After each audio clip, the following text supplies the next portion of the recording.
जय हिंद मेरे प्यारे साथियों। उम्मीद करता हूँ आप लोग मस्त होंगे, स्वस्थ होंगे और पढ़ाई करने में व्यस्त होंगे। अपने बोर्ड की तैयारी में मस्ती में लगे होंगे। और बेटा पढ़ाई करते रहिए, बिंदास तरीके से पढ़िए, अच्छे तरीके से पढ़िए। और जो कॉन्सेप्ट बेस्ड क्वेश्चन होते हैं तो उनके प्रैक्टिस से ज्यादा उनके कॉन्सेप्ट के ऊपर ध्यान दीजिए। कॉन्सेप्ट क्या कहता है, उनके कॉन्सेप्ट को आप पकड़ लोगे। कॉन्सेप्ट अगर आपने 10 मिनट दे दिए कॉन्सेप्ट को समझने में तो आप 10 क्वेश्चन कर, और आप एक क्वेश्चन करते हो, एक क्वेश्चन को 10 मिनट दे देते हो तो अनप्रॉफिटेबल है। ठीक है, तो उम्मीद ये करिएगा कि किसी भी क्वेश्चन को सॉल्व करने से पहले उस क्वेश्चन के थीम को, उसकी कॉन्सेप्ट को बहुत अच्छे से समझ लो, उसको रीड करो बार बार, तब उसको अटेम्प्ट करो।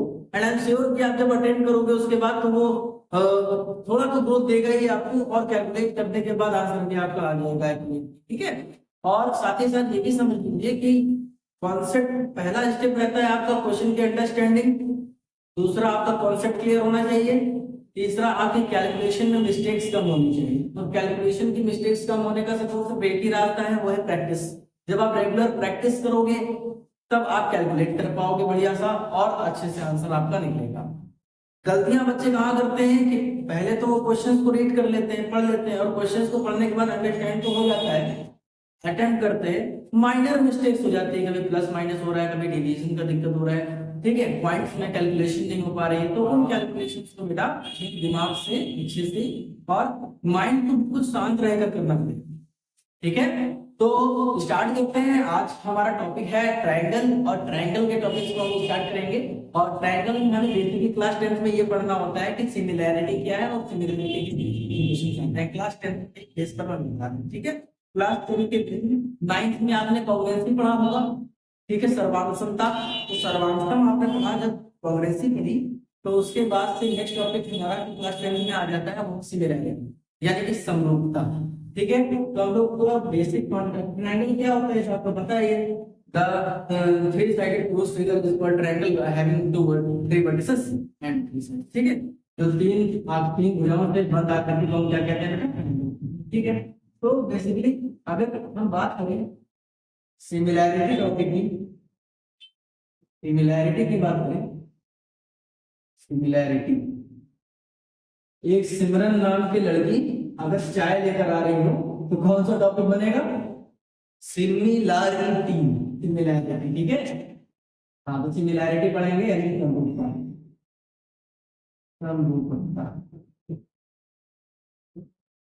बेटा, समरूपता यानी कि सिमिलैरिटी होती क्या है, सबसे पहले इसका हम इंट्रोडक्शन देख लेते हैं। ठीक है, इसका इंट्रोडक्शन क्या है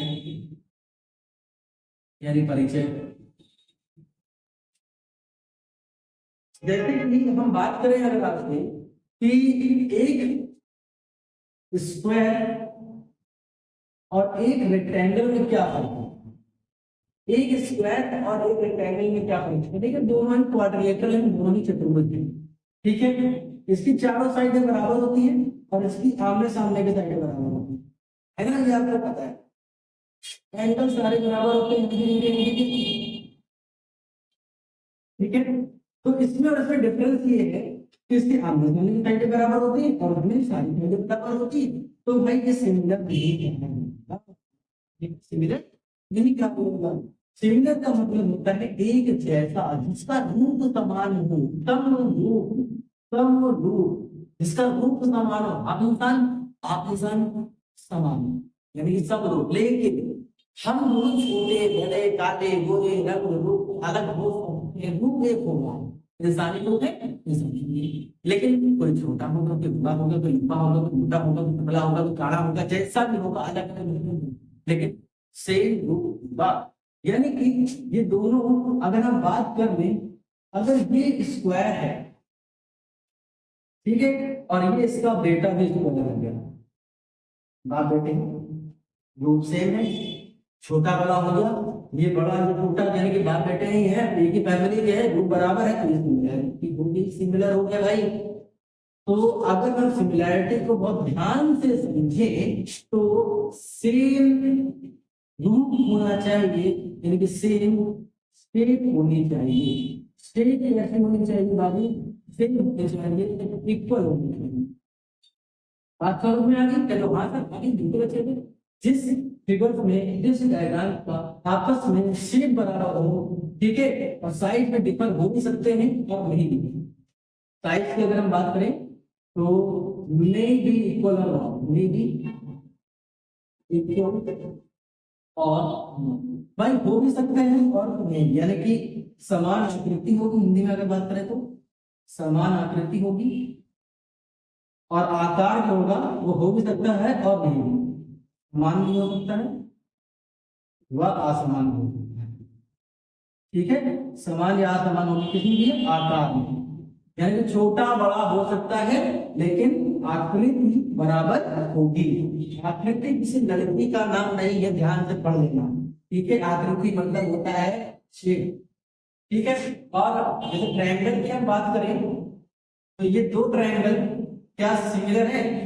भाई देखो आकृति, ट्रायंगल तो ट्रायंगल है लेकिन ये ट्रायंगल की ही कंडीशन को हमें पढ़ना है कि दो ट्रायंगल आपस में सिमिलर कब होंगे, जिनकी शेप बेटा इक्वल है, मानता हूं दोनों ही ट्रायंगल है लेकिन इनकी प्रॉपर्टीज अलग है, ठीक है।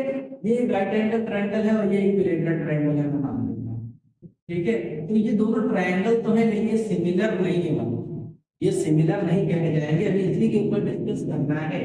अब अगर आप सर्कल की बात करें, ये सर्कल है और ये भी सर्कल है, ये सर्कल है और ये सर्कल है, इसकी रेडियस है 10 सेंटीमीटर, इसकी रेडियस है 5 सेंटीमीटर, 5 सेंटीमीटर है, तो दोनों ही सर्कल है, दोनों की रेडियस अलग है, जबकि सिमिलर कहे जाएंगे, ये सिमिलर कहे जाएंगे, ये सिमिलर नहीं है, ठीक है, ये सिमिलर नहीं होंगे, ये बताते हैं कि क्यों नहीं होंगे। इतनी बात मुझे लगता है आपको समझ में आती होगी, सिमिलरिटी की तो उसके नाम को समझ गए, आगे चलिए।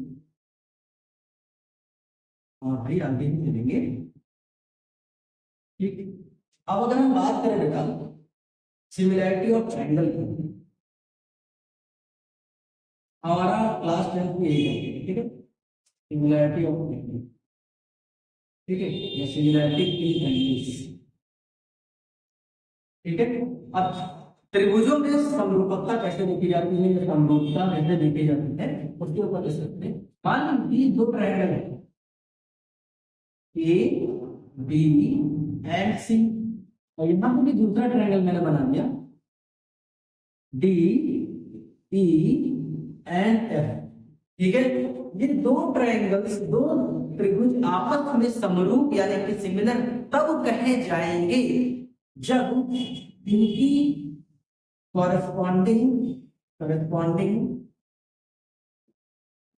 sides जो हो बेटा are corresponding sides are in proportion, ठीक है, यानी संगत भुजाएं समानुपातिक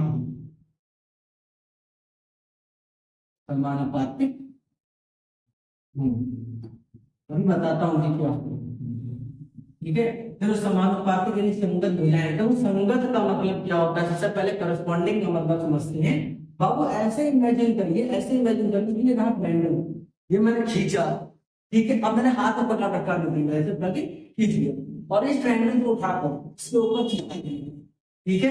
अब इस ट्रायंगल को उठाकर जब इसके ऊपर चिपकाया तो जो साइड जिस साइड से ढक जाएगी, जो पार्ट इस पार्ट से ढक जाएगा वो पार्ट में दूसरे वाले ट्रायंगल के पार्ट का करस्पॉन्डिंग पार्ट कहलाएगा, संगत पार्ट, संगत संगत करें, ठीक है। तो देखो अगर इसको उठा दो, इसके ऊपर रखूंगा तो ये वाला हिस्सा इस वाले हिस्से से ओवरलैप हो गया, ठीक है, एक के ऊपर एक आएगा, चलो हाथ में ये वाला हिस्सा, ये वाला साइड, ये वाली साइड की तो मलेक्चर में आएगा ओवरलैप करने, और ये वाला हिस्सा, ये वाली साइड इस वाली साइड पर जाएगी, यानी जब भाग समझ गए तो इनकी साइड यानी करस्पॉन्डिंग साइड जो होंगी वो आर इन प्रोपोर्शन यानी इनकी रेशियो आपस में इक्वल होंगे, अनुपात बराबर होंगे। इसका मतलब क्या है बेटा कि ए बी का अनुपात बी से और बीसी का अनुपात पीएफ से और पीए का अनुपात एफडी से बराबर होगा, बराबर होगा। ठीक, अगर ये ऐसा है तो दोनों ट्रायंगल आपस में समरूप या सिमिलर रह जाएंगे, जिस समरूप या सिमिलर का चिन्ह सिंबल होता है। ठीक है, दूसरी बात बेटा अगर मैं करूं, दूसरी बात अगर मैं करूं कि करस्पॉन्डिंग एंगल्स भी क्यों नहीं, करस्पॉन्डिंग एंगल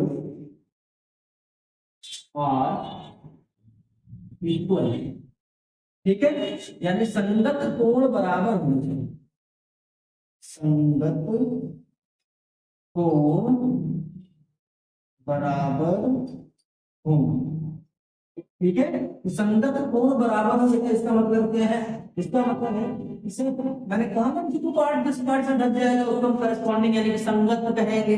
ठीक है, तो ये वाला पार्ट इस वाले पार्ट से ढकेगा तो वहां से, ये वाला कोण इस वाले कोण से ढक जाएगा तो वहां से, ये वाला कोण इस वाले कोण से है ना, समझ गए।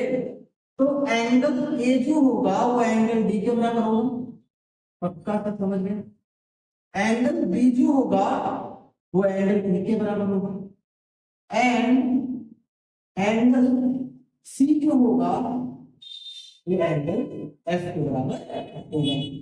तो ये कंडीशंस होंगे किसी भी दो ट्रायंगल्स के आपस में सिमिलर होने की, यानी कि आपस में दो त्रिभुज समरूप कहे जाएंगे जब या तो उनके संगत भुजाओं का अनुपात बराबर दिखा दीजिए या तो उनके संगत कोणों को बराबर दिखा दीजिए।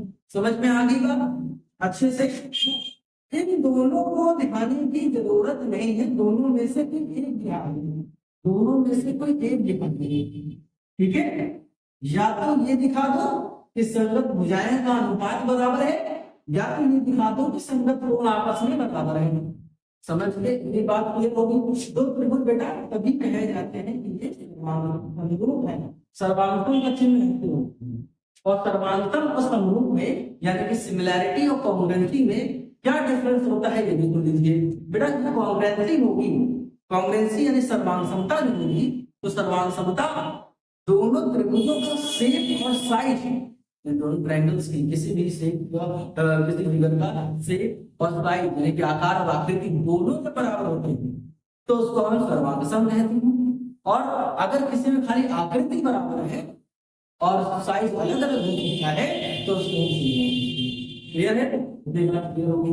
ओके चलिए भाई इसको नोट कीजिए, दोनों पॉइंट बहुत इंपॉर्टेंट है और हम लोग आगे की कोशिश करते हैं कि ये कैसे होगा। और इसकी बहुत ही इंपॉर्टेंट थ्योरम आज डिस्कस करेंगे हम लोग, बेसिक प्रोपोर्शनैलिटी थ्योरम। ठीक है, तो बेसिक प्रोपोर्शनैलिटी थ्योरम यानी कि जिसको बीपीटी थ्योरम भी कहते हैं, उसका नाम फिक्स थ्योरम भी है। तो उस थ्योरम को आज हम करेंगे, वो थोड़ी इंपॉर्टेंट भी है। अंडरस्टैंड।